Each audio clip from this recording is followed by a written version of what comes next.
Aku tidak tahu sejak kapan aku mulai merasa asing di tempat yang seharusnya disebut rumah. Sejak kecil, aku selalu berpikir bahwa rumah adalah tempat di mana seseorang bisa pulang tanpa perlu merasa canggung.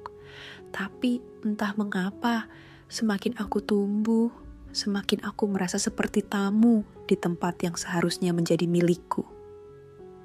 Ada suara-suara yang dulu akrab. Gelak tawa yang dulunya memenuhi ruang makan, kini hanya gema samar dalam ingatan.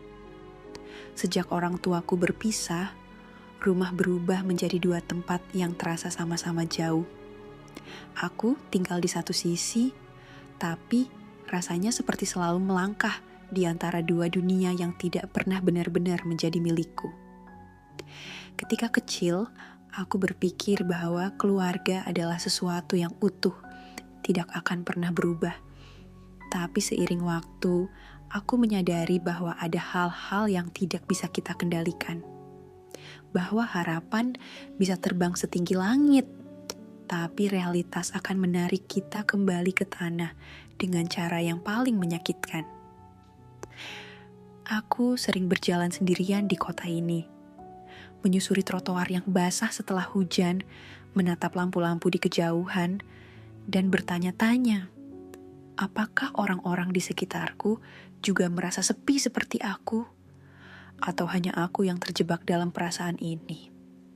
Keterasingan bukan hanya soal tidak punya tempat untuk pulang.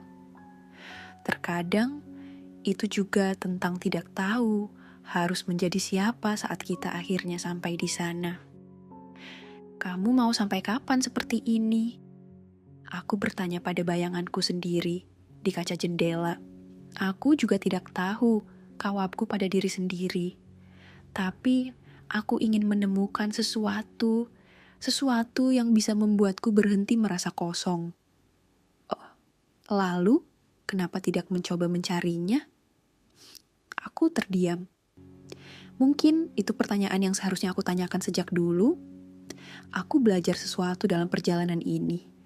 Bahwa rumah bukan hanya soal tembok dan atap, bukan hanya soal siapa yang tinggal di sana atau kenangan apa yang tertinggal. Rumah adalah tempat di mana kita bisa berdamai dengan diri sendiri. Tempat di mana kita bisa berhenti berlari dan menerima bahwa tidak semua hal harus sempurna untuk tetap berarti. Aku masih mencari, dan mungkin perjalanan ini tidak akan pernah selesai. Tapi setidaknya, aku tidak lagi berjalan tanpa arah.